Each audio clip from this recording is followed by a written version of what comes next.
یا ہمیں بہت سارے پیغمبر گزرے ہیں تو اس کی وجہ سے وہ اللہ کی اطاعت نہیں کرتے تھے،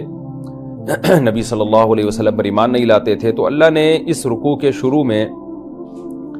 بنی اسرائیل کے بارے میں حکم دیا نبی صلی اللہ علیہ وسلم کو کہ آپ ان پر آدم علیہ السلام کے 2 بیٹوں کا واقعہ پڑھ کے سنائیں۔ ایک کا نام قابیل تھا اور ایک کا نام حابیل، جیسے کہ احادیث میں اور صحابہ کرام سے اس کی تفسیر منقول ہے۔ تو قابیل نے حابیل کو قتل کیا اور اللہ نے اس کو کیسی سزا دی،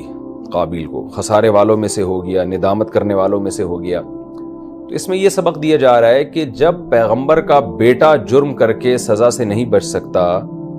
تو تمہارے اندر پیغمبروں کے آنے سے یہ کیسے ثابت ہوتا ہے کہ تم اللہ کے ایسے۔ وہ واقعہ کیا ہے وہ صحابہ کرام سے اس کی تفسیر منقول ہے حدیث کی مختلف کتابوں میں۔ وہ تفسیر یہ ہے کہ قابیل اور حابیل، آدم علیہ السلام کے بہت سے بیٹے ہوں گے جن میں ایک کا نام قابیل اور ایک کا نام حابیل تھا۔ تو ہوتا یہ تھا کہ آدم علیہ السلام کے جڑواں بچے ہوا کرتے تھے اماں حوا سے، ایک لڑکا ایک لڑکی۔ تو جو لڑکا اور لڑکی اکٹھے پیدا ہوتے وہ ایک دوسرے کے بھائی اور بہن سمجھے جاتے تھے، اور جو جڑواں نہیں ہوتے تو وہ ایسے جیسے کزن کا رشتہ، اہل اسلام میں جیسے کزن کا رشتہ ہوتا ہے نا، تو ان کو تاکہ نکاح کا سلسلہ چلتا رہے، کیونکہ آدم علیہ السلام کے بچوں کا ظاہر ہے نہ کوئی خالہ زاد نہ کوئی چچا زاد، اس وقت تو رشتے ہی نہیں تھے، صرف اماں حوا اور آدم علیہ السلام تھے، تو میاں بیوی تھے، تو ان کے جو بچے پیدا ہوں گے تو وہ بہن بھائی کہلائیں گے، ان کا نکاح نہیں ہو سکتا۔ تو ضرورت کی وجہ سے ایسا کیا گیا کہ جو جڑواں پیدا ہو رہے ہیں تو وہ تو بہن بھائی کہلائیں گے، جو جڑواں نہیں ہو رہے وہ بہن بھائی نہیں کہلائیں گے۔ تو قابیل کے ساتھ جو لڑکی پیدا ہوئی وہ انتہائی حسین تھی، لیکن قابیل کی بہن سمجھا گیا اس کو، اور حابیل کے ساتھ جو لڑکی پیدا ہوئی اس کا نکاح طے ہوا قابیل کے ساتھ، اور حابیل کا نکاح طے ہوا اس لڑکی کے ساتھ جو قابیل کے ساتھ پیدا ہوئی ہے، یعنی جڑواں پیدا ہوئی۔ تو قابیل اس فیصلے پر ایگری نہیں تھا، اس لیے کہ قابیل کے ساتھ جو لڑکی پیدا ہوئی تھی وہ بہت حسینہ تھی، تو قابیل یہ چاہتا تھا کہ میں اسی سے نکاح کروں۔ تو آدم علیہ السلام نے منع کیا کہ بھئی ہماری شریعت میں اس کی اجازت نہیں ہے، اور تمہیں اسی سے نکاح کرنا پڑے گا جو حابیل کے ساتھ پیدا ہوئی ہے۔ لیکن جب یہ بات بڑی آگے، قابیل طیش میں آیا، غصے میں آیا، تو آدم علیہ السلام نے حجت تمام کرنے کے لیے اپنے ان دونوں بیٹوں سے یہ کہا کہ دیکھو دونوں صدقہ کرو، قربانی پیش کرو اللہ کی راہ میں، تو جس کی قربانی کو آگ آسمان سے آ کے کھا جائے تو یہ سمجھا جائے گا کہ اللہ نے اس کی قربانی قبول کر لی ہے اور وہ برحق ہے، اور جس کی قربانی کو آگ نہ کھائے یا وہ غائب نہ ہو تو یہ اس کی علامت ہوگی کہ اللہ اس سے خوش نہیں ہے، وہ اپنے فیصلے میں غلط ہے۔ اب یہ تو 2 اور 2 4 کی طرح بات ہو جاتی نا۔ دونوں نے قربانی پیش کی۔ روایات میں آتا ہے کہ حابیل نے جب دیکھا، اچھا یہ قابیل اور حابیل کا فرق آپ کو ایسے یاد رہے گا، جو قاتل تھا وہ قابیل تھا، تو قاف سے آپ یاد رکھیں، یعنی قاتل کے نام کے آگے قابیل، قاتل میں بھی قاف ہوتا ہے نا، تو یہ مجھے بھی کئی سال تک یاد ہی نہیں ہوتا تھا کہ قتل حابیل نے کیا تھا یا قابیل نے، تو مجھے پھر لاڈلے بن گئے کہ اب تم قتل و غارت کرتے رہو اور زمین میں فساد مچاتے رہو، قاف آتا ہے تو تمہیں اللہ بخش۔ قابیل جو تھا وہ قاتل تھا، تو اس باطل گمان کا اصل میں علاج کرنا مقصد۔ قابیل جو تھا اس واقعے میں بھی عبرت کی بہت سی باتیں ہیں، تو یہ واقعہ بذات خود بھی ایک مقصود چیزیں لے آیا معمولی سی صدقہ کرنے کے۔ قرآن یہ واقعہ بیان کرتا ہے کہ وَاتْلُ عَلَيْهِمْ نَبَأَ ابْنَيْ آدَمَ بِالْحَقِّ، اے نبی آپ ان کو ظاہر ایک مالی چیز تھی اس زمانے میں بیان کیجئے، ویلیویبل چیز تھی، یعنی صحیح طرح سے۔ تو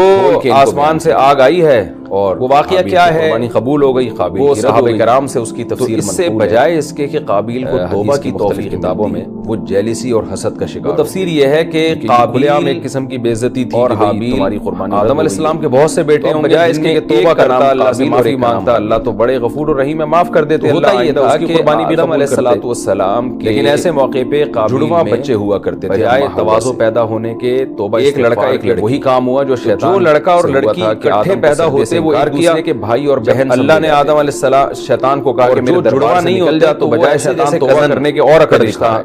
اہل اسلام میں جیسے یہاں بھی قابیل نے یہی کیا، قابیل نے کہا کہ میرے بھائی حابیل کی وجہ سے مجھے یہ بے عزتی ہوئی، حادم علیہ السلام کے بچوں کا ظاہر نہ کوئی خالہ زاد نہ دھمکی دی، چچا زاد اس وقت رشتے ہی نہیں تھے، صرف اماں حوا اور آدم علیہ السلام تھے۔ جب حابیل کو پتہ چلا کہ جو بچے پیدا ہوں گے تو بہن بھائی کہلائیں گے، ان کا نکاح نہیں ہو سکتا، تو ضرورت کی وجہ سے ایسا کیا گیا کہ جو جڑواں پیدا ہو رہے ہیں وہ تو بہن بھائی کہلائیں گے، جڑواں نہیں ہو رہے وہ بہن بھائی نہیں کہلائیں گے، تو میں تجھے پھر بھی قتل نہیں کروں گا۔ تو قابیل کے ساتھ جو لڑکی کی وجہ کیا تھی، علماء کہتے ہیں ہو سکتا ہے، لیکن قابیل کی بہن سمجھا گیا اس کو یہ مسئلہ، اور حابیل کے ساتھ جو لڑکی پیدا ہوئی ظاہر ہے اس کا نکاح طے ہوا قابیل کے ساتھ، اور حابیل کا نکاح طے ہوا اس لڑکی کے ساتھ جو قابیل کے ساتھ پیدا ہوئی، اس وقت مسئلہ جڑواں پیدا ہوئی۔ تو ہو سکتا ہے حابیل، دیکھیں قابیل طور پر فیصلے پر ایگری نہیں کہ کوئی آپ، اس لیے کہ قابیل 100% یقین ہو جائے کہ یہ مجھے قتل کر رہا ہے، اور آپ کے پاس اپنے آپ کو قتل سے بچانے کے لیے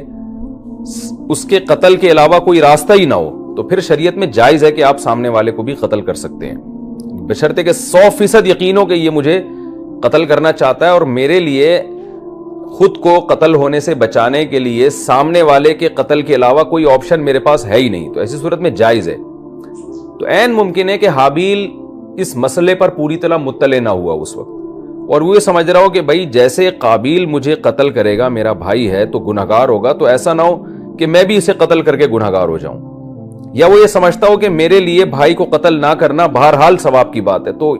کنفیوژن بھی ہو سکتی ہے اس کو،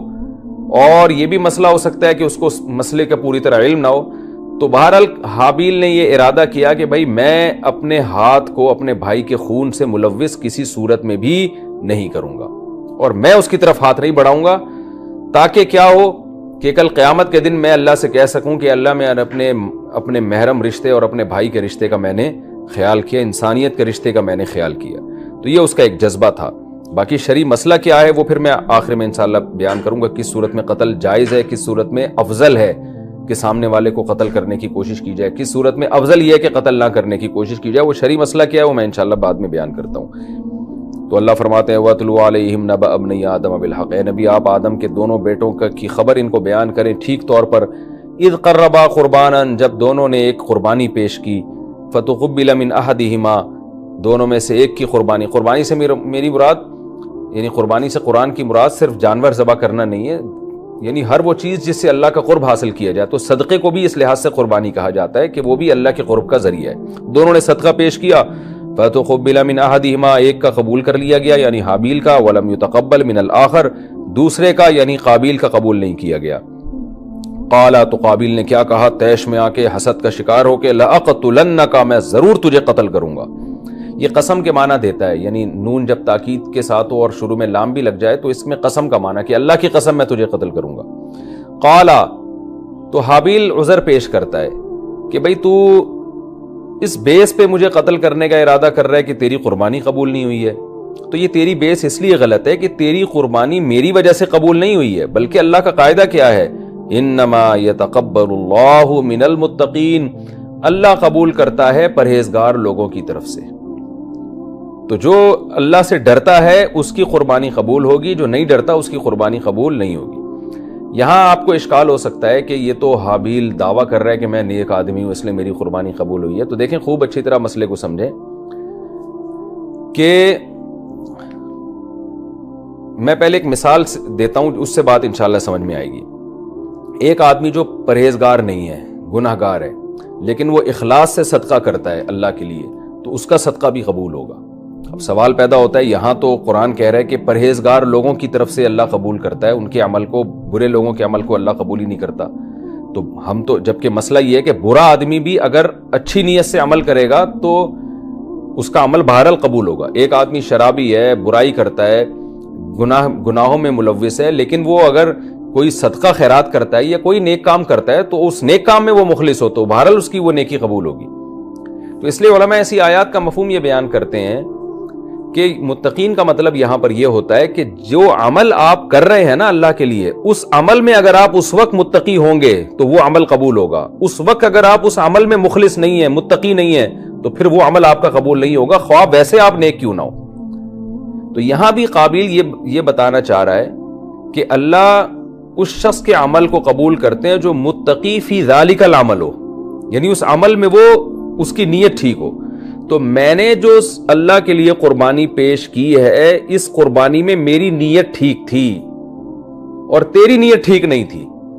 تو اس لیے اللہ نے میرے اس عمل کو قبول کیا ہے۔ تو یہ متقی ہونے کا دعویٰ نہیں ہے، بلکہ ایک شریعت کا اصول بیان